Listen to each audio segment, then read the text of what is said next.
Halo, selamat sore Okezoners. Balik lagi di Okezone The Daily Buzz bareng gue Fitri Ramadhani dan rekan gue. Gua Hafid Mardiansyah. Masih soal kasus Ijazah Jokowi. dugaan ijazah palsu Presiden ke-7 Joko Widodo. Nah, ini yang terbaru nih Fit, katanya status tersangka Roy Suryo dan Dr. Tifa itu dinilai melanggar HAM katanya. Dan akan dilaporkan ke Komnas HAM dan juga DPR. Kubu Roy Suryo juga menghendaki katanya minta dihentikan saja karena cacat material dan cacat formil. Yang jadi pertanyaan tuh dari kubunya Jokowi sudah melakukan penghentian beberapa tersangka dengan mekanisme Ya, RJ, betul. tapi dari sisinya kubu Roy Suryo minta penghentian kasus karena cacat formil tadi. Yang jadi masalah ini ijazah Jokowi berarti gimana nih? Iya, terancam gak dibawa ke pengadilan dong. Mau kemana nih? Katanya kan mau buka-buka ada pengadilan nih, tapi kok nggak ada gitu kan. Nah, kita bakal bahas sama dua orang narasumber kita yang sudah hadir. Ada Bang Andrianto Andri, seorang pengamat politik dan juga aktivis 98. Selamat sore Bang. Selamat sore. Andrianto Andri. Wah. Dan juga ada Bang Andi Aswan, Ketua Joman Nusantara. Selamat sore Bang. Sore. Oke, kita langsung aja ke Bang Andri dulu nih. Terkait dengan adanya gugatan ke Komnas HAM dan juga DPR yang menganggap bahwa ini ada unsur kriminalisasi dalam penetapan tersangka. Sehingga statusnya digantung katanya. Kalau Abang sendiri melihatnya, ini proses hukum yang biasa-biasa aja atau emang ada dugaan-dugaan kriminalisasi? Sebagai masyarakat. Sebagai perwakilan. Kalau saya sih merasa dari awal, kasus ini sebenarnya harusnya menjadi wacana publik saja gitu loh. Di bagian dari kritisisme publik ya. Rakyat yang bertanya kepada kepala negara, mempertanyakan asal-usul keabsahan dokumen. Kan itu saja intinya kan. Tidak perlu berlanjut sampai ke ranah hukum atau ke ranah yang lebih jauh daripada itu. Karena kan hal yang wajar saja bila publik, rakyat jelata ya seperti kita nih misalkan dan diwakili oleh Roy Suryo setahun belakangan ini kan mempertanyakan keabsahan dokumen dari seorang kepala negara. Itu kan rakyat mempertanyakan kepada kepala negara, lu bener nggak punya dokumen ABCD gitu loh. Karena kan kita ini kan hidup bernegara ini kadang-kala kan misalkan gini loh, kita untuk kerja ada SKCK misalkan, kita untuk melamar tuh harus ada ijazah ABCD misalkan gitu ya. Itu kan landasan formalnya kan di situ, landasan formal untuk sampai ke pekerjaan itu gitu loh. Apalagi ini adalah pekerjaan yang maha berat, yang maha penting yaitu menjadi kepala negara. Sehingga wajar aja ada warga negara yang bertanya kepada kepala negara kan. Kepala negara itu kan tidak ada kata kadaluarsa. Mau Presiden Megawati pun disebut Presiden kelima, SBY Presiden ke-6, Jokowi Presiden ke-7. Artinya sampai kapanpun posisi seseorang yang pernah menjadi presiden itu adalah kepala negara kita. Cuman dicantumkan periode yang keberapa karena sangat istimewa kan. Sehingga wajar seorang rakyat jelata, rakyat biasa seperti kami atau Roy Suryo yang wakil Suryo bertanya, benar nggak Pak Jokowi punya ijazah UGM misalkan? Karena landasannya sederhana Mbak. Saya pun pribadi juga bertanya karena struktur daripada kosakata maupun kalimat daripada seorang Jokowi itu tidak mencerminkan dia seorang sarjana gitu. Banyak sekali kalimat-kalimatnya maupun ya, Bang menilai seperti itu. Jadi ada kecurigaan. Mohon maaf nih ya, bukannya kita memprejudice seorang Jokowi. Orang tuh kalau namanya sarjana Mbak, ya kan? Itu tutur bahasanya kan terstruktur. Kalimatnya juga terstruktur dan kata-kata. Apa nih contohnya yang menurut Abang tidak terstruktur gitu? Oh banyak kali, misalkan Jokowi itu sering kali berkata A, B, C, D, siang TP, malamnya malamnya tahu. Banyak yang tidak sesuai dengan kenyataan faktual, sehingga publik bertanya-tanya, bener nggak seorang sarjana? Itu awal masalah di situ kan. Kalau seorang misalkan ya, seorang SBY mantan presiden, orang kan tidak bertanya lagi keabsahan dia punya ijazah ini, persyaratan dia itu kan. Dan maksud saya di situ kan asal muasalnya kan, sehingga ditariklah dugaan bahwa Jokowi memiliki ijazah palsu. Nah, menurut saya harus tidak perlu harus berlaku ke ranah hukum gitu loh. Status tersangka dan akhirnya kan sekarang menggantung. Polisi juga, saya juga heran juga kok sampai ada 135 orang jadi saksi. Nggak masuk akal sekali. Saya ini kan berkali-kali Mbak menghadapi peristiwa hukum. Dari mulai zaman Orde Baru saya juga udah di proses hukum. Maksudnya masih proses pengadilan waktu itu ya, waktu zaman saya mahasiswa. Diadili juga karena minta Pak Harto diadili tahun 94 misalkan ya, Hendro Priyono tuh yang nangkep saya dulu. Sekarang kalau ketemu ya apa kabar? Ingat aja dia sama saya. Dulu Pangdamnya dia. Waktu Pangdam Jaya dulu kan, Pangdam Jaya kita demo ke DPR ya kan. Waktu dugaannya kan berat bener, ya kan, minta Presiden Soeharto bertanggung jawab. Tapi saksinya nggak sedemikian banyak ini, setahu saya gitu, nggak sampai 135, paling 20-an saksi lah. Itu kan berat banget peristiwanya, ya kan. Nah ini kok hanya soal cari ijazah, kok saksinya begitu banyak, 135 orang itu mau diapain gitu loh, mau ngapain 135 orang ini gitu loh. Kalaupun nanti mereka dihadirkan di pengadilan, misalkan ada pengadilan, itu susah juga menghadirkan mereka misalkan. Terus siapa yang mewakili 135 orang? Kan nggak mungkin juga, Mbak. Ya kan? Dan ini kan, jadi menurut saya sih ini udah absurd lah persoalan ini. Artinya udahlah kita selesaikan aja secara win-win aja bagaimana proses ini gitu loh. Ya kan? Maunya seperti apa gitu loh. Tapi kalau ke ranah hukum saya nggak yakin akan berlanjut. Nggak yakin akan berlanjut. Nah, Bang Andi Aswan gimana nih melihatnya? Apakah langkah hukum terhadap Prof. Suryo CS ini sudah proporsional atau gimana tuh, Bang? Enggak, pertama saya ingin Bung Andri tadi mengatakan itu ya. Don't judge the book by the cover. Ya. Kemarin juga dikatakan Mas Gibran pelangga-pelongo. Ya, dia lulusan dari Singapura. Ya, dari Bradford University. Ketika dia bahasa Inggris, jago bahasa Inggrisnya. Bagus bahasa Inggrisnya gitu. Pak Jokowi orang Jawa. Ya. Dia punya tata krama yang dia ikuti untuk itu. Kalau kembali lagi bahwasannya ini secara ijazah, bukan itu. Ijazah ini hanya sebagai objektivitasnya. Karena yang dilakukan ini adalah subjeknya. Subjeknya Pak Jokowi yang di-downgrade, yang difitnah, ya, dihina. Ya.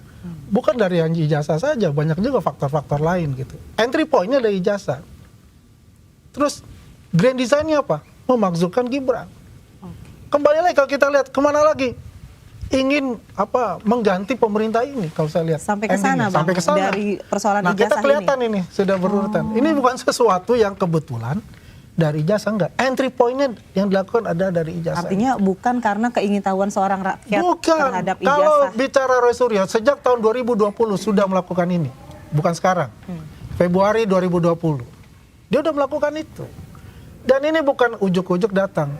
Bang Tri melakukan hal yang sama dengan bukunya Jakarta Jokowi Sadar Cover itu. Yang notabene itu buku sampah buat saya bilang. Ya. Kemudian diikuti pula dengan Jokowi White Paper. Salah satu yang membuat buku itu ya Rismon Hasiolan Sianipar yang 480 halaman. Dialah key playernya. Dialah yang seorang yang dikatakan ahli digital forensik itu. Kalau yang lainnya bukan. Roy Suryo bukan. Kalau saya baca 49 halamannya itu cerpen isinya. Bukan suatu penelitian. Bukan ya, penelitian untuk itu. Tapi ini sudah berjalan lah, ya. Ini sudah setahun lebih saya terjun ini sejak 2024. Saya mengikuti terus dan saya selalu tampil untuk itu. Di sini yang kita lihat bahwasanya ini sudah masuk ya ke taraf yang namanya sudah mau menuju P21. Ya, sudah di tangan bola ini sudah di tangan kejaksaan untuk itu, ya. Kalau kita melihat ada 100 berapa 30-an saksi ya karena tempusnya, tempatnya itu di Jogja pada saat penggerudukan, orang ramai di sana, mereka diminta jadi saksi, diperiksa di Jogja, di UGM berapa orang, kemudian teman-teman Pak Jokowi yang kuliah bareng diperiksa, termasuk saya diperiksa sebagai saksi pada saat di Indonesian Lawyers Cup. Salah satunya di sana sebagai barang bukti. Ya. Jadi bukan sesuatu yang gampang gitu. Hal yang mudah. Kalau awalnya meminta, dia kan diperlihatkan. Tapi ketika dia meminta itu dan dengan suatu paksaan akan mengambil, dia akan periksa. Memang mereka siapa? Kayak itu ada haknya. Jadi punya alasan nggak langsung dikasih lihat. Nggak mungkin dikasih. Karena kalau kita bicara ditunjukkan kepada masyarakat, ya dari beliau itu yang namanya 2005, ya di KPUD Solo, 2010 KPUD Solo, 2012 KPU Jakarta, kemudian 2014, 2019 itu di KPU RI. Itu ditunjukkan sebetulnya kan meminta kepada halayak ramai, kepada publik untuk menilai calon presiden ini gitu loh. Itu ada ruang untuk itu. Nggak kurang lebih sebulan kayaknya untuk memeriksa seperti itu. Tapi jadi emang lama prosesnya ya. Kemarin Mas Rafi bilangnya laporannya Mas Roy Suryo itu cacat formil. Karena lebih 70 hari lebih katanya. Jadi kalau kita Nggak lihat, sampai 21. kalau kita lihat begini, ini adalah menggunakan KUHP lama, ya, Undang-Undang Nomor 8 tahun 1981. Kemudian ada Perkap Nomor 6 tahun 2019, mencabut Perkap lama, kalau nggak salah Nomor 14 tahun 2002. Ya, di situ di Perkap 2019 itu tidak ada kata-kata ya untuk yang namanya kadaluarsa.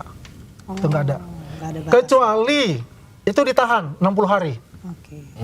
60 hari ditahan. Kalau dia ditahan itu ada 60 hari untuk dibilang katakanlah kadaluarsa itu. Kalau ini nggak ditahan, ya itu nggak ada. Emang nggak ada kata-kata untuk itu gitu.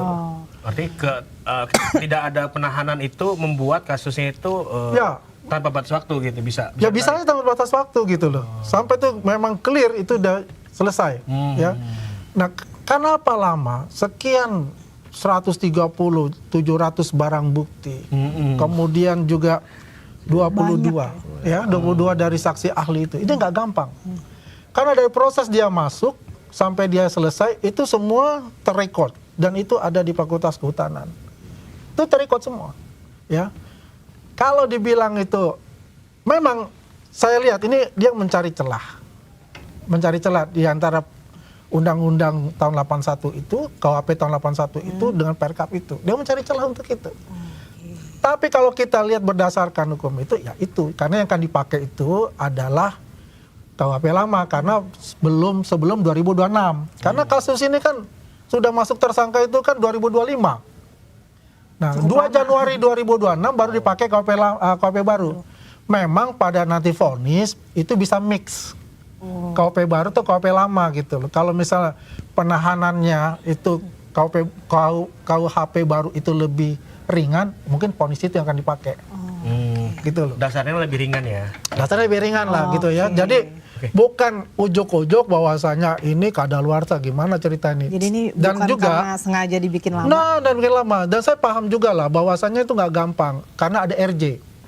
Ada restoratif justice. Ketika sudah DBAP clear, terus ada restoratif justice dan itu diterima, itu dicabut lagi BAP-nya. Dibuat lagi BAP baru. BAP baru, ya. Nah, ini ada 3 orang kan, jadi dibuat BAP baru. Itu nggak gampang. Proses lagi ya. Proses lagi. Saya masih ingat, Rismon tanggal 3 Maret.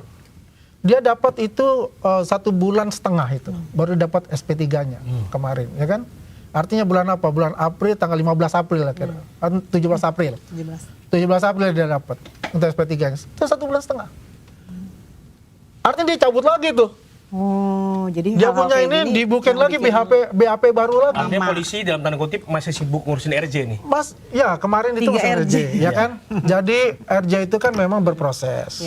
Ya, kita bicara itu. Dan itu memang suatu keniscayaan karena di KUHP baru itu mengedepankan yang namanya restoratif justice itu beda dengan KUHP lama tahun 81 itu. Jadi intinya itu, apa yang telah dilakukan oleh Polda Metro Jaya ini, para penyidik ini sudah on the track gitu loh. Sekarang bola ini sudah ada di kejaksaan. Ya, kalau dikatakan, saya mengingat ketika itu Pak Kombes Iman Imanuddin ya, kalau nggak salah tanggal 17 April itu mengatakan sudah diserahkan kepada kejaksaan. Kemudian hari Selasa dikatakan oleh Saudara Refli Harun geruduklah ke Kejati menanyakan mana ini itu nggak etis secara moralitas karena itu mengundang tersangka datang ke situ. Apakah ada intervensi seperti itu kan nggak boleh sebetulnya. Ya, kalau dia katakan belum diserahkan, saya cuma hanya percaya kepada siapa? Ya kepada aparat negara, yaitu apa? Polda Metro Jaya yang telah menyerahkan ya kembali ya P19 itu kepada kejaksaan seperti yang diminta oleh kejaksaan yang sudah dipenuhi. Baik oleh para pelapor maupun yang mendapatkan RJ itu juga. Itu udah siap di sidang ya. Siap di sidang semua. Dari versi Nanti kita Mbak bahas Aswan. soal teknis jasanya. Tapi saya mau ke Mas Andri dulu karena saya penasaran banget nih. Mas Andri Azwan tadi bilang bahwa kasus Jokowi itu hanya target antara atau entry point-nya ke ke ijazah Jokowi. Grand design-nya tuh ke Gibran dan ke pemerintahan katanya. Dan tanda kutip ada upaya untuk menggulingkan lah, kasarnya gitu ya. Nah, aku nanya ke Mas Andri sebagai orang yang dalam tanda kutip pernah merongrong gitu kan. Pemerintahan menggulingkan dalam Oposisi lah. ya oposisi lah. Menjadi barisan oposisi.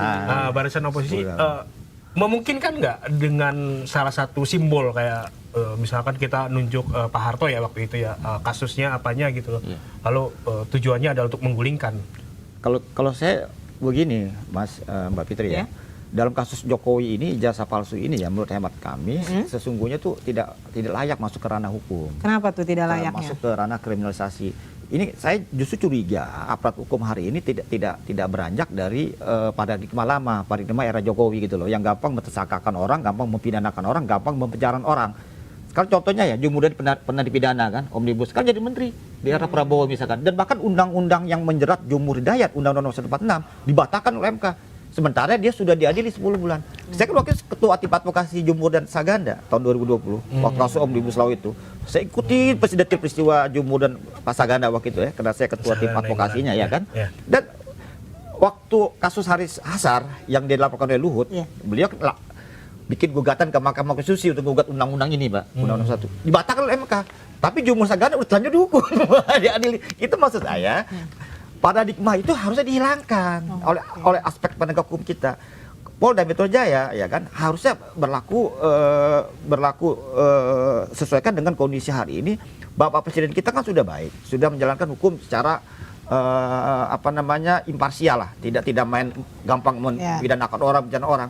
Saya mau kasih bukti gini sederhana aja.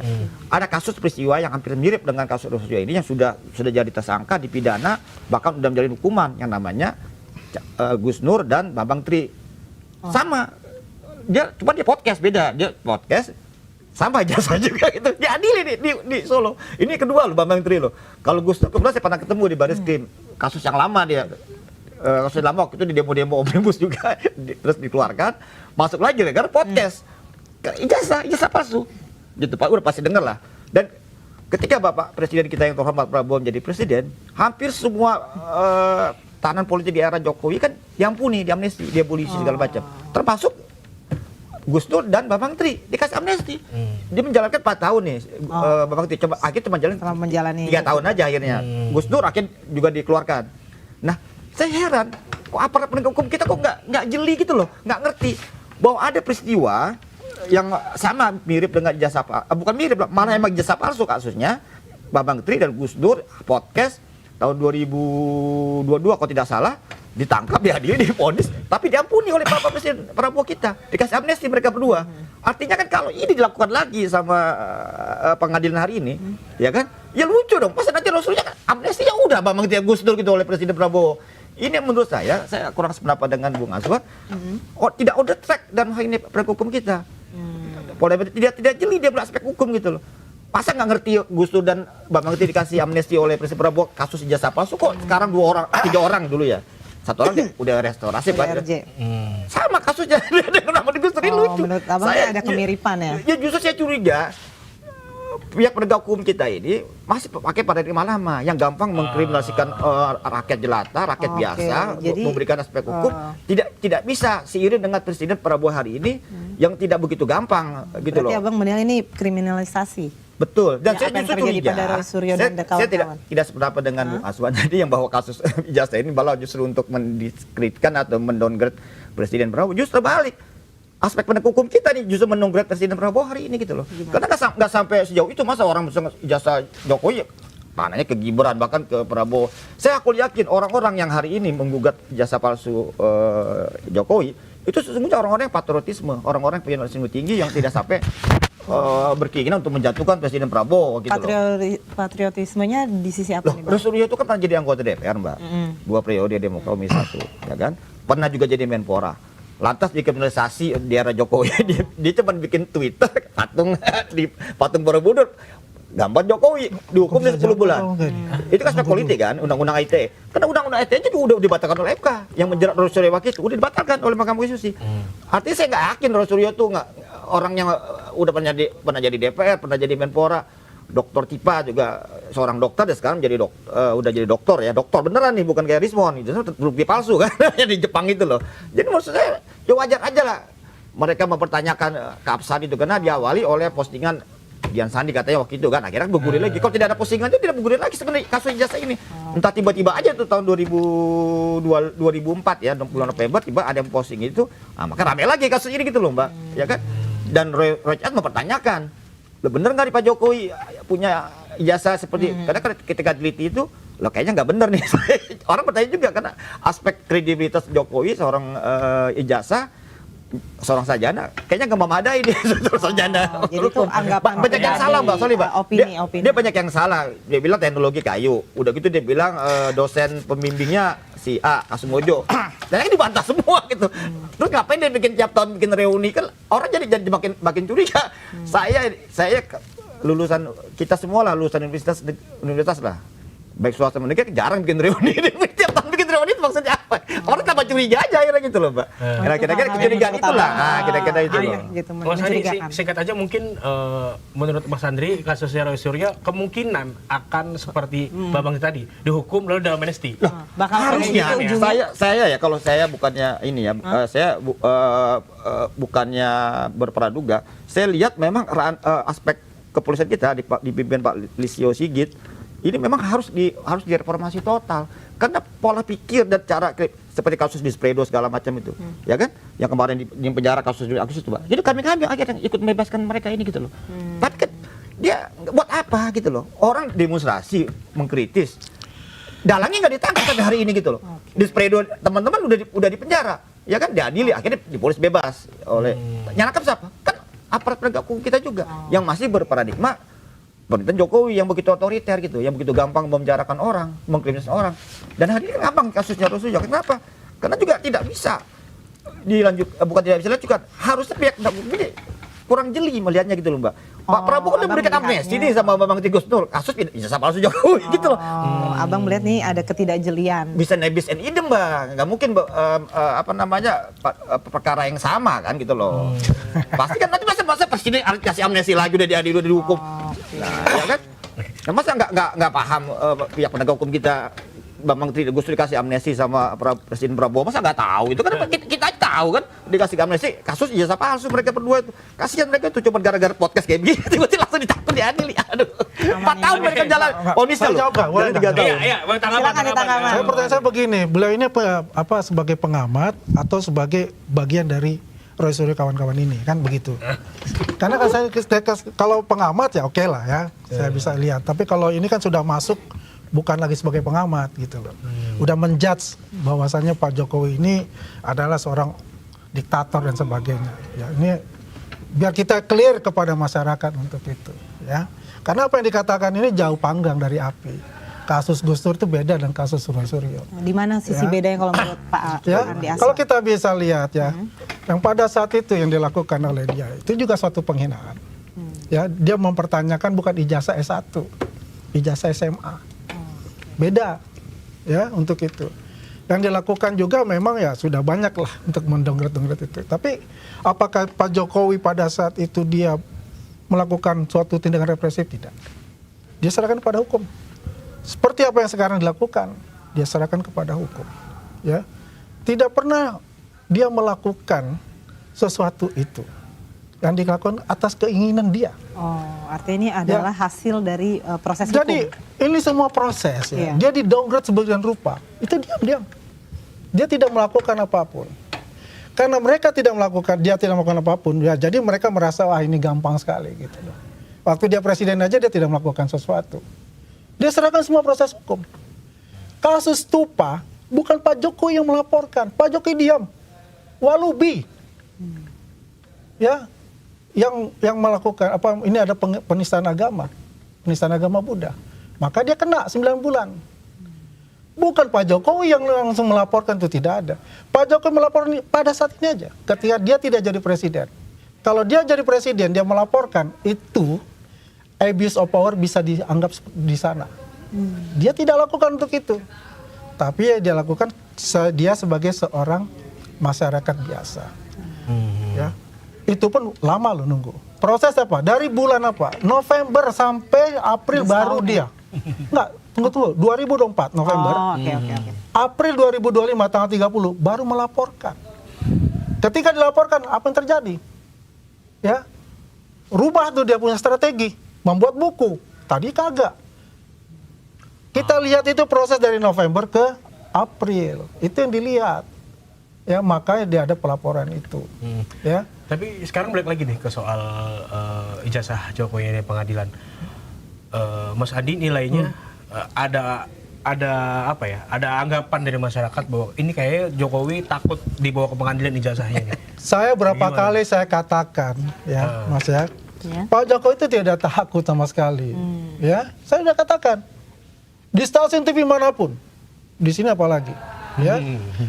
Pak Jokowi menunggu ruang publik yaitu pengadilan untuk membuktikan bahwa ijazah dia dari SD sampai dia S1 dia akan bawa. Sebetulnya paling simpel kalau di pengadilan. Kalau ditanya, Bu Rektor UGM, apakah ijazah tahun 85 yang dikeluarkan untuk saudara Joko Widodo itu asli?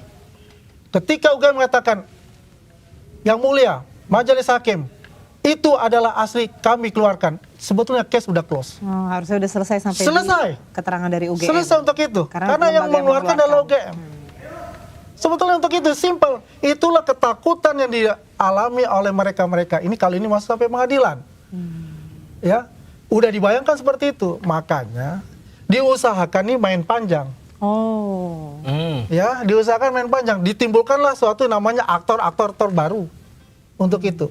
Kita lihat, ya, ketika Pak Jokowi muncullah yang namanya ada Subhan Palal, muncullah yang namanya ada Betor, muncullah yang namanya kemudian ada Denny Indrayana misal. Kemana mereka semua sekarang? Kan nggak ada. Ada upaya untuk memperlambat prosesnya justru ya, dari memperpanjang permainan ini seperti itu. Sebetulnya Pak Jokowi udah mengatakan cepat selesai lebih baik untuk itu, ya kan? Tapi dia apakah dia intervensi? Tidak ada intervensi. Ya kenapa? Karena ada intervensi. Karena semua dia serahkan kepada penyidik untuk itu. Karena dia sudah melaporkan sebagai haknya sebagai warga negara. Kalau proses itu yang saya katakan tadi, karena banyaknya saksi-saksi yang harus berdasarkan tempusnya kan, tempatnya pada saat itu, dan juga dokumen-dokumen yang harus dijelaskan secara terperinci dan sebagainya itu jelas, ya. Jadi satu persatu itu dirinci, dilihat dan dibandingkan. Berikut ada 14 teman-teman beliau waktu beliau di wisuda. Ya, ini kan terjadi kisruh, katakan ada ijazah meterennya warnanya merah, ada warnanya hijau. Saya sudah jelaskan berkali-kali. Di UGM itu ada 4 kali sidang wisuda. Ya, di bulan Februari, bulan Mei, pada tahun 1985, meterennya warna merah. Salah satunya ada Bambang, ya, Bambang Rudjanto itu yang dikatakan oleh Roy Suryo itu adalah yang asli. Itu di bulan Mei. Ya, itu bersama Pak Harjanto. Itu kita punya juga. Itu memang warnanya merah. Pak Jokowi itu adalah di bulan November. Sebelumnya ada di bulan Agustus ada 3 orang. Di Pak Jokowi ada 13 orang. Ya, itu warnanya hijau. Semuanya itu diperiksa. Jadi kalau katakan harusnya merah, ya Anda mesti paham dulu. Anda bukan UGM, saya juga bukan, tapi saya disupport data oleh UGM, oleh Kagama. Jadi saya paham betul, oh begini. Kalau dikatakan setiap tahun itu ada yang namanya reuni, jelas kok, biasa itu. Di kampus saya juga biasa untuk begitu. Untuk reuni pertemuan, apalagi kayak halal bihalal, itu sudah ajang reuni itu tiap tahun, itu rutinitas untuk itu. Tidak masalah untuk itu. Ya kan? Kenapa mesti dipermasalahkan? Ya kan? Pertanyaan saya itu, makanya banyak orang-orang ya yang mohon maaf aja gitu kan. Ya mungkin kemarin itu waktu Pak Jokowi katakanlah jadi presiden, ya jadi oposisi misalnya kan, ya kurang puas Pak Jokowi step down, ada Mas Gibran sebagai wakil mendampingi Pak Prabowo, ya kan. Nah akhirnya ya bergenit-genit ria juga untuk mencoba bagaimana mengganti nih wakil presiden yang secara konstitusi, ya kan, muncullah dikait-kaitkan gitu loh dari ijazah Pak Jokowi, ya kan, kemudian masuk ke ijazahnya Mas Gibran, ya kan, dicarikan lagi untuk masukkan Gibran, muncul lagi, ya, yang namanya gerombolan A, B, C kayak gitu. Kan jelas itu sebetulnya rangkaian-rangkaian dari hal-hal tersebut.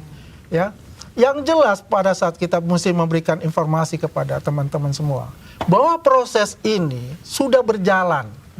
Ya, sudah P19 kemarin dan sudah diserahkan 17 April kemarin itu ke Kejati.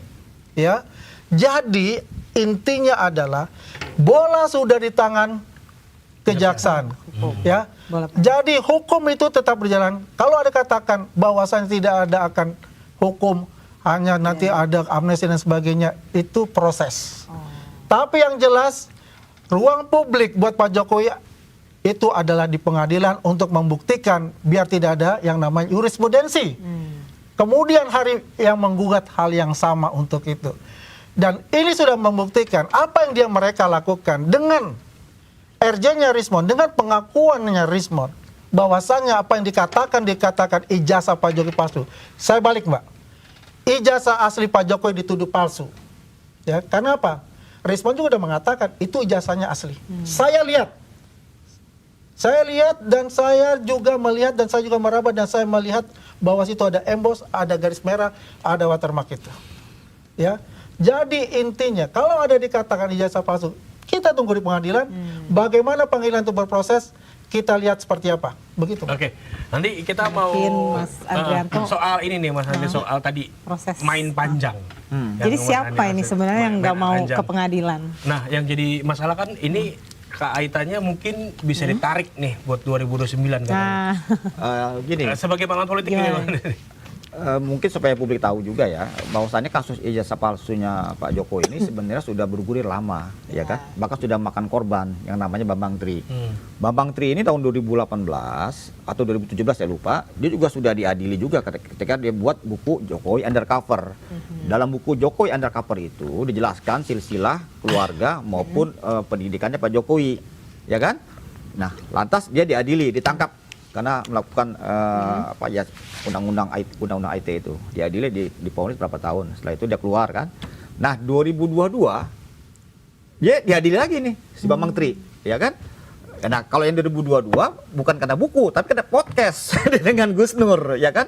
Nah, dari podcast itulah menyatakan bahwa jasa Jokowi bla bla bla bla bla, yang intinya dianggap itu melanggar undang-undang IT. Diadili lagi kawan ini, di penjara lagi ya bersama Gus Nur. Dan ketika peralihan politik terjadi, Prabowo menjadi presiden 2024. Nah, kalau tidak salah bulan Januarinya mereka dapat amnesti dari Presiden Prabowo bersama Tom Lembong dan sebagainya. Artinya tapol-tapol di era Jokowi lah gitu loh. Dan publik harus tahu juga ketika proses pengadilan yang kedua antara Gus Nur dengan Bambang Tri itu, tak satu pun bukti yang menyatakan ijazah itu gitu, ijazah Jokowi tidak dihadapkan di pengadilan. Ini kami baca, publik tahu gitu loh. Mana ijazah itu tidak diperlihatkan. Padahal objek hukum daripada Gus Dur dan Bambang Tri ini adalah ijazahnya Presiden Jokowi gitu loh. Tapi tidak diperlihatkan. Ya kan ini pengalihan sesat gitu loh. Ya kalau kita mengacu kesaksian Rocky Gerung pada saat itu gitu loh.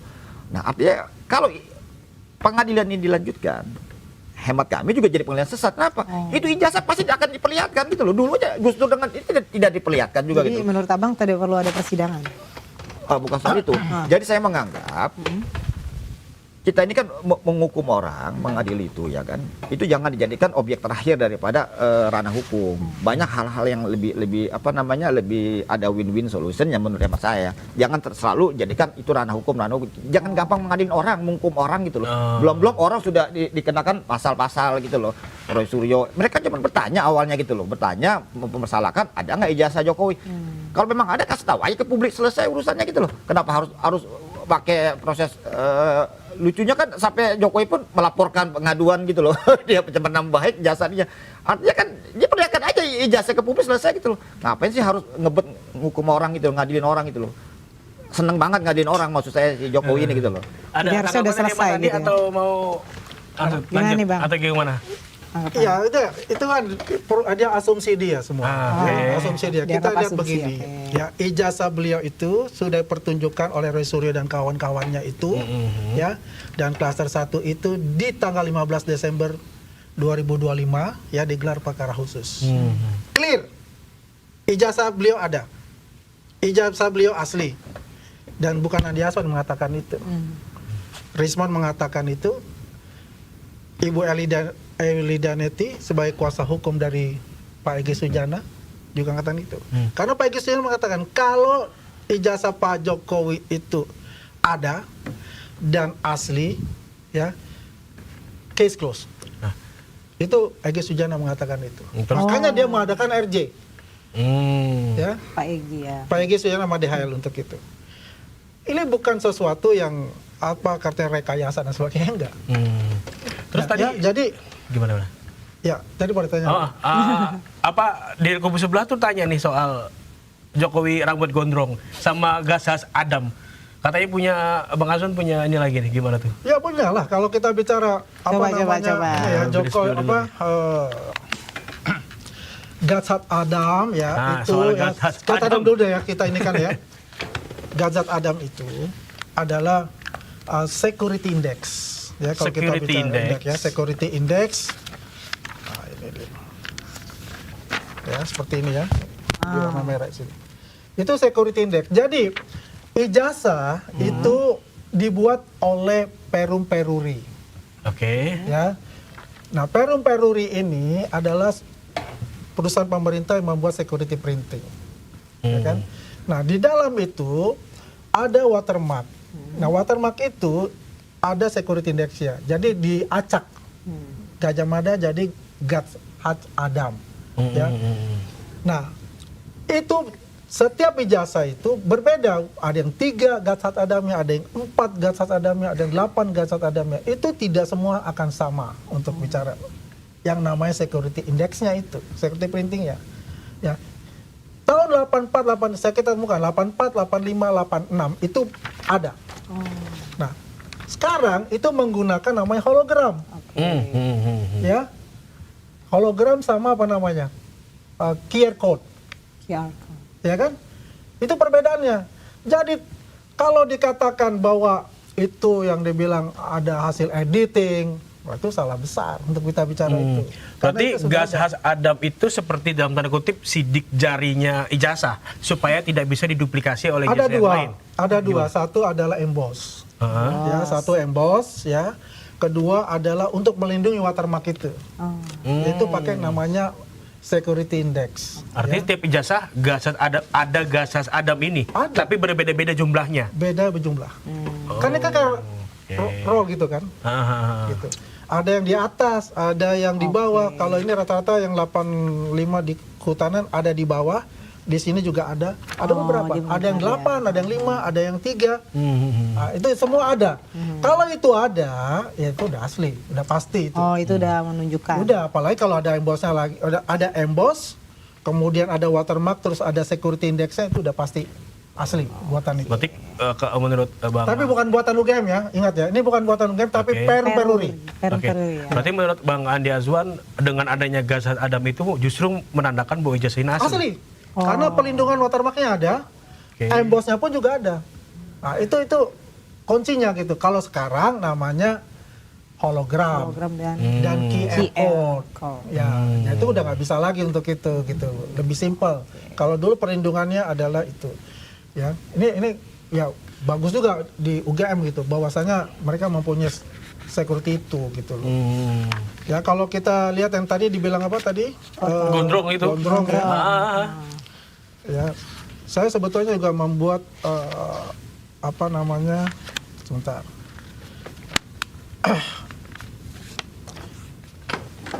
Namanya face recognition gitu.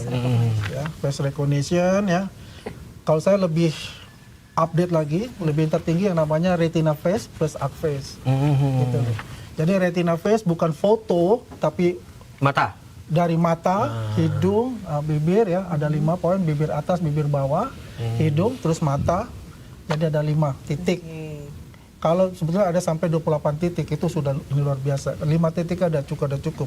Itulah algoritma tadi, dia akan mencari gitu. Walaupun dia pakai topi misalnya ya, matanya masih ada, itu masih bisa dia recognize. Masih dapat detect ya. Ya, masih ke detect. Kalau yang VGG face, misalnya FaceNet, itu hanya 1 foto dan 1 foto. Dia kan kelemahannya itu kalau dia menyamping posenya.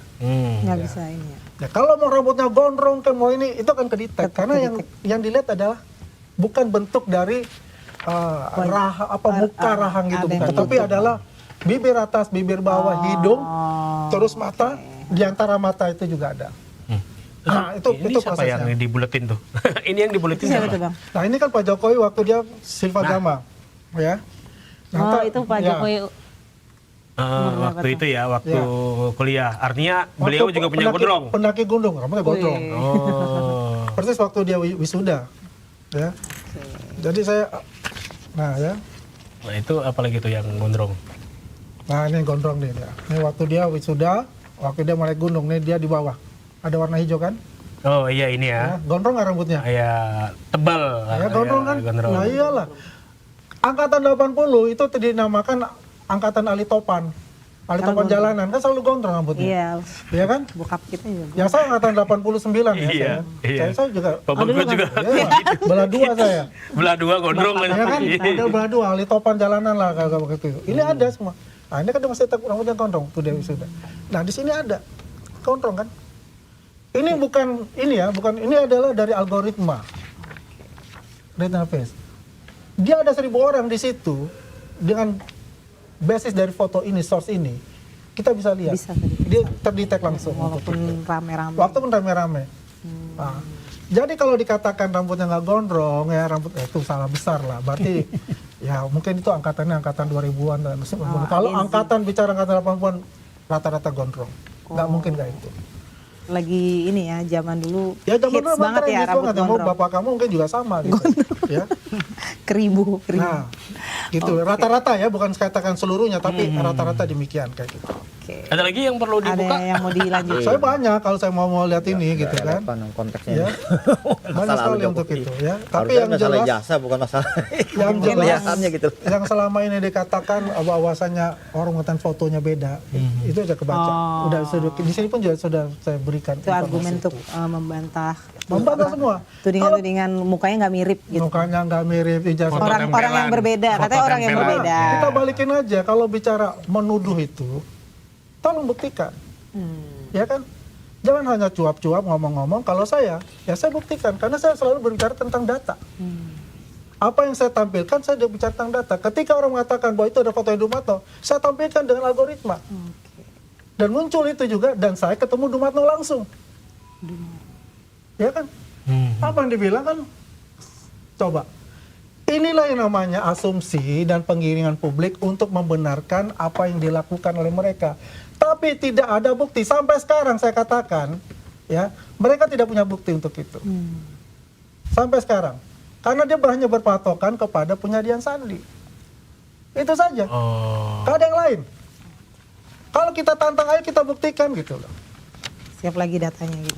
Saya siapin datanya, kita ada data semua di sini. Kenapa saya bilang, ya, saya juga simpel, ya. Saya juga punya komplit, nah, coba.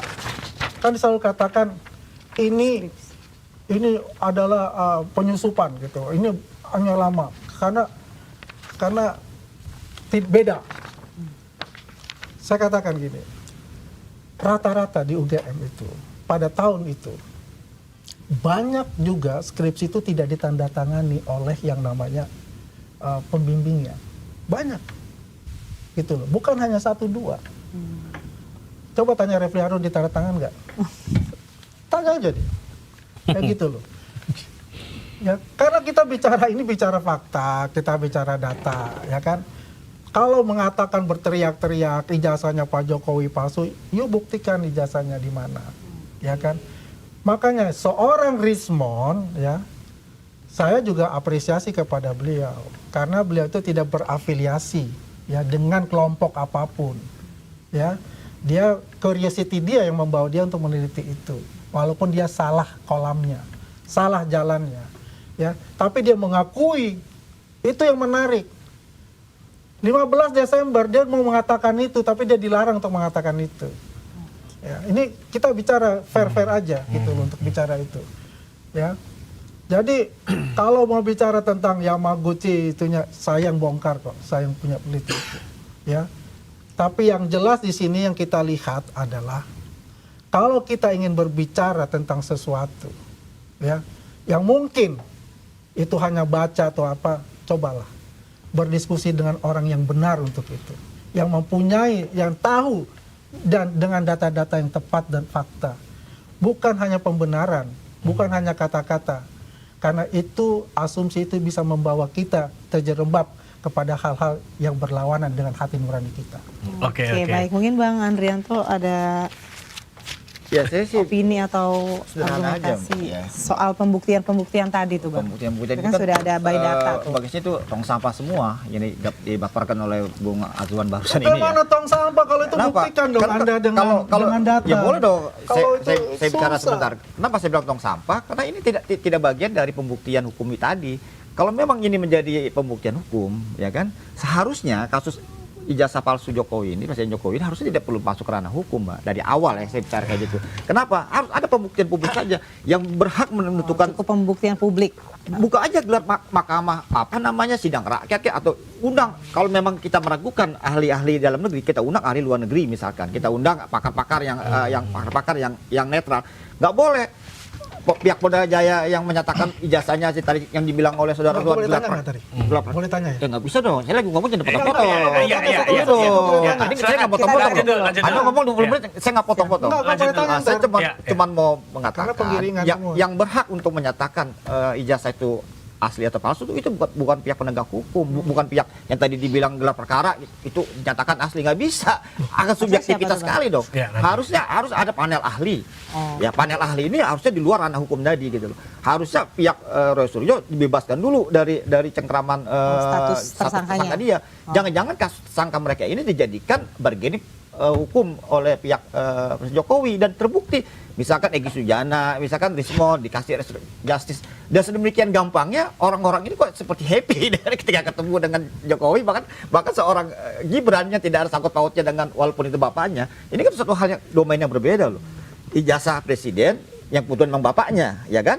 Dengan seorang Gibran yang hari ini wapres. Tapi kok kita di publik demikian dia menyambut gembira sini selesai memberikan parsel. Publik jadi bertanya-tanya, kok yang happy kok pihak Jokowi ketika ada restoratif justice gitu loh. Yang senang gitu loh. Kalau memang pihak Jokowi merasa ini tidak benar yang dilakukan oleh mereka ini, harusnya mereka juga menolak saja. Egy Sujana atau harusnya semua tidak memberikan RJ. Bukan tidak, artinya tidak memberikan ruang RJ saja. Ini kok sedemikian gampangnya Jokowi telepon pihak Polda, kasih Egy Sujana. Loh, persoalannya kok sekali lagi saya dari awal curiga memang aparat penegak hukum kita dalam hal ini Polda Metro Jaya, Mabes Polri masih dalam ranah pada terima lama, masih dalam cengkraman. Jadi Bang menilai pihak RJ Jokowi. ini diminta oleh Pak Loh, kalau Jokowi, kita lihat di publik bukan kemarin, diberikan oleh penegak hukum. betul. Kalau lihat di publik kemarin kita lihat kan, saya lihat di televisi nih, ya kan? Begitu gampang Presiden Jokowi manggil ajudannya, suruh hubungi pihak Polda Metro Jaya supaya Egy Sujana dikasihkan RJ katanya. Lucu. Kok bisa apa memang pihak Polda Metro Jaya masih dalam komandonya Jokowi di Solo? Ini kan aneh kita gitu loh. Apalagi Sigit Listio itu masih dalam cengkeramannya Jokowi atau dalam komando Jokowi. Ini juga aneh juga gitu loh. Begitu lama kasus ini mengambang sampai sekian tahun. Tidak, saya yakin tidak akan mungkin beranjak ke hukum lah, pengadilan lah. Abang yakin ini nggak akan sampai pengadilan? Sudah terbukti Mbak, waktu si Gus Nur maupun Bambang Tri diadili tahun 2002 di Solo, pihak Jokowi yang tidak memperlihatkan ijazahnya, padahal mereka berdua ini kan pengadilan sesat namanya. Kasihan mereka berdua diadili, dihukum, bahkan menjalani hukuman tahunan, tapi objek hukumnya yaitu ijazahnya tidak diperlihatkan di pengadilan. Ini kan zolim nih orang. Si Jokowi pada saat itu presiden dia kasih saja buat pengadilan nih ijazahnya, coba buktiin. Tapi sampai detik terakhir pengadilan tidak diberikan tuh yang namanya ijazah. Begitu pula nanti kalau kasus ijazah bergulir lagi ke pengadilan, saya yakin jangan-jangan tidak dikasih lagi nih sama Jokowi, perlihatkan lagi buktinya udah pernah. Kalau waktu itu diperlihatkan, waktu pengadilan Gus Dur maupun Bambang Tri, udah nggak ada lagi nih persoalan ijazah hari ini, tuntas deh, beres deh. Kalau waktu itu diperlihatkan, faktanya kan tidak diperlihatkan, mereka diadili, dihukum, dikasih amnesti oleh Presiden Prabowo yang memang ingin menegakkan hukum secara benar, tidak boleh mengkriminalisasi rakyatnya gitu loh. Saya nanti juga jadi berasumsi, oh ini pihak penegak hukum kita nggak paham apa bahwa si Gus Dur dan Bambang itu sudah dikasih amnesti oleh Presiden Prabowo. Nah, Bang melihat dalam kasus yang sama, nebes idem dong namanya dalam kasus hukum. Seseorang tidak bisa diadili oleh perkara yang sama, Mbak, dalam aspek hukum, ya kan? Ada jurisprudensi, sudah diberikan amnesti oleh Presiden Prabowo. Mengacu ke ya apalagi hal yang sudah undang-undang terjadi. itu kan sudah dihapus Mbak, undang-undang tentang IT oleh Mahkamah Konstitusi, bahkan dalam KUHP kita yang baru, ya kan? objek hukum itu kan harus ada objektivitas yang nggak bisa seseorang dikriminalisasi.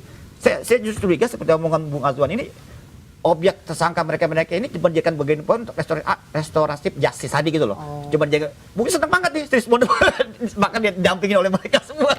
Bahkan Gibran seorang Wapres kasih parsel, lucu. Saya orang rakyat jelata loh. Saya nggak berafiliasi, sorry ya, saya nggak berafiliasi sama Roy Suryo, saya nggak kenal Roy Suryo, saya nggak kenal Pak Riswo, nggak kenal sama Dr. Cipa.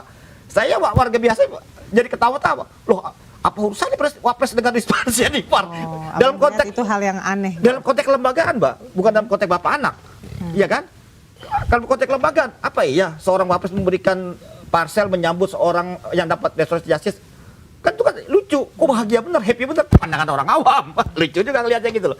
Udah gitu Jokowi sampai menerima Egy Sujana, sampai nelpon orang Polda Metro Jaya supaya dikasih itu apa?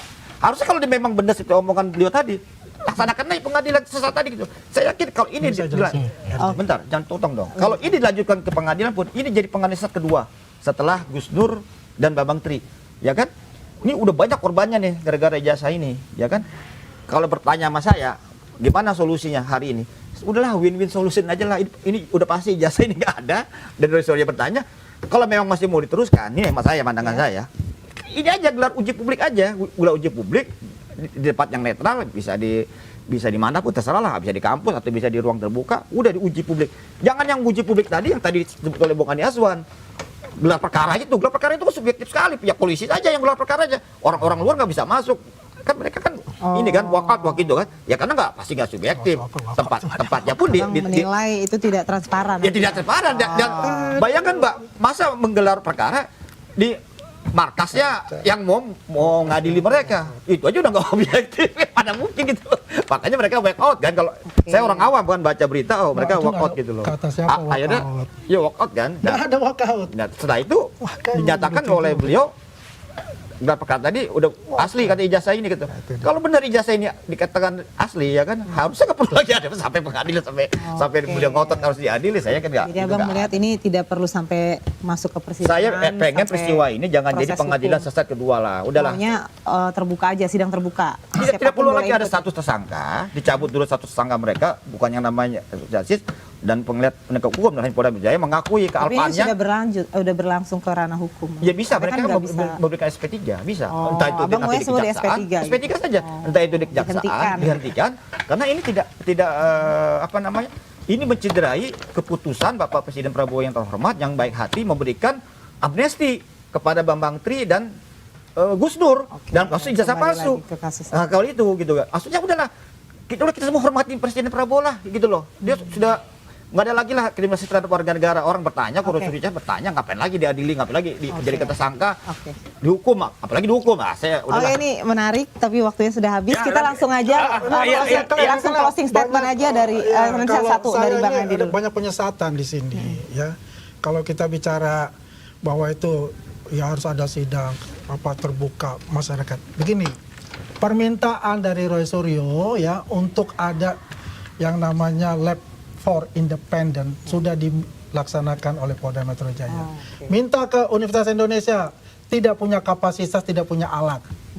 Minta kepada Angkatan Darat, tidak punya kapasitas dan punya alat yang sama dengan yang dipunya Polri yang terbaik di Asia. Untuk uji lapornya, ijazah analog tersebut. Kemarin BRIN pun juga mengatakan itu.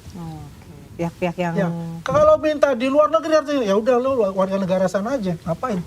Ya kan ini kan kita mempercayai yang namanya institusi negara. Kalau kita ini cinta kepada negara kita, pagi presiden kita Prabowo, kalau ada orang yang tidak percaya kepada yang namanya institusi negara, apakah ini seorang warga negara yang baik? Karena awalnya ini adalah dengan kebencian yang terjadi. Ya bukan sesuatu hal yang secara objektif permintaan ini, kebencian pertamanya. Ya. Apalagi kalau dikatakan ada walkout, sekali siapa yang walkout dan saya tahu juga di sana gitu loh. Jadi banyak sekali yang mohon maaf kalau kita bicara ini adalah pengamat politik. Kalau saya bukan pengamat politik bicara ini. Kalau pengamat politik secara di tengah melihatnya, poin per poin dilihatnya. Ya, penilaian secara hukum misalnya seperti apa, penilaian secara politik seperti apa. Kalau kita bicara tentang hukum, ya ahli hukum lah kita berbicara untuk itu. Baru kita bisa itu apple to apple untuk itu. Kalau ini banyak penyesatan untuk bicara masalah itu, karena nggak paham dari awal seperti apa, ya kan, dikaitkan-kaitkan seperti itu. Yang jelas intinya adalah sabar aja. Ya, P21 kita lihat di pengadilan, kalau dikatakan tidak ada ijazahnya, ya come on, ya. Kapan kira-kira P21 Bang? Hah? Kita Ada lihat info? pokoknya. Dalam waktu dekat Saya nggak mau mungkin saya katakan di sini ya untuk P21 itu ya, karena itu memang sudah kebijakan dari kejaksaan. Biasanya setelah itu 2 minggu biasa proses. Oh. Ya, kita hitungan masuk ke diterima, dicatat di kejaksaan itu biasanya 2 minggu. Itu 2 minggu lagi ya berarti ini? peraturannya kan 2 minggu ya. Peraturannya. Kita nggak tahu apakah minggu ini apakah minggu depan. Tapi itu diserahkan kepada kejaksaan untuk itu. Tapi kalau dikatakan ijazah Pak Jokowi tidak ada, itu adalah salah besar. Ijazah Pak Jokowi sudah dilihat oleh para tersangka dan itu ada di Polda Metro Jaya sebagai barang bukti nantinya untuk di pengadilan untuk itu, ya. Jadi kembali lagi saya katakan itu, ya. Kalau kita kuliah di suatu universitas, ya, ketika diragukan ijazah saya, tapi universitas mengatakan itu betul yang saya keluarkan, betul tahun 85 itu adalah kami yang cetak, dan dia sudah diwisuda dengan bukti ABCD dan teman-temannya ABCD. Apakah akan didenial untuk itu? Itu sudah bukti yang nyata. Jadi tidak bicara lagi penggiringan, asumsi-asumsi yang berjalan. Kita bicara bukti dan fakta. Buktikan kalau memang benar asumsi Anda itu adalah betul. Begitu. Oke, menarik ya. Tapi sayang, Closing nggak? closing tapi singkat aja Pak ya, karena udah tinggal 2 menit. Silakan. Waktunya saya sempit aku yakin lah banget. dalam podcast kali ini, saya yakin Presiden Prabowo tidak akan melakukan pengadilan sesat seperti di era Jokowi yang lalu, ya kan? Dan saya juga berharap kasus ini diakhiri dengan yang sifatnya win-win solution saja gitu loh. Udahlah, bahwa ini sudah menguras energi demikian besar masyarakat terhadap ijazah palsu Jokowi ini gitu loh. Apa win solutionnya? Kalau memang ini harus dilanjutkan ke ranah hukum, menurut saya itu tidak tepat, karena udah ada jurisprudensinya yang lalu juga tidak ada tuh ijazah diperlihatkan. Kalau saya berasumsi, mungkin juga harapan rakyat banyak, udah digelar perkara publik saja ijazah ini, hadirkan saksi ahli. Tadi saya tidak bilang orang luar negeri, maksudnya orang yang punya kepakaran, yang aspek dari supaya netral, maksud saya supaya objektif. Ahli forensik segala macam, jangan lagi ahli-ahli dalam negeri, pasti tidak objektif lagi. Gelar perkara umum, bebas, dan diuji publik, dinyatakan kalau ini memang asli ya sudah. Jadi tidak bisa lagi ranah hukum maupun pihak subjektif, pihak penegak hukum yang menyatakan ijazah ini asli palsu. Udahlah, ini saya yakin ini akan menjadi pengadilan sesat kalau dilanjutkan ke pengadilan lagi gitu kasus resolusi CS ini. Begitu Mbak. Oke, thank you. Terima kasih Bang Andri dan Terima kasih buat para narasumber. Mohon maaf juga buat Occasioners, pertanyaannya nggak sempat kita bacain karena waktunya sudah. Padahal ini banyak banget kalau di ini banyak nanya, tapi nanti next kalau ini kita bacain. Komen-komen terus aja ya. Oke, Occasioners, kasus ini bukan cuma soal hukum tapi juga kepercayaan publik. Isunya sensitif dan memicu perdebatan yang sangat panjang. Yang penting semua tetap berpijak pada fakta dan proses hukum yang adil. Saksikan terus Okezone The Daily Buzz dari hari Senin sampai Jumat. Gue Fitri. Gue Fit Mardiansyah. Sampai jumpa. Terima kasih. Makasih ya.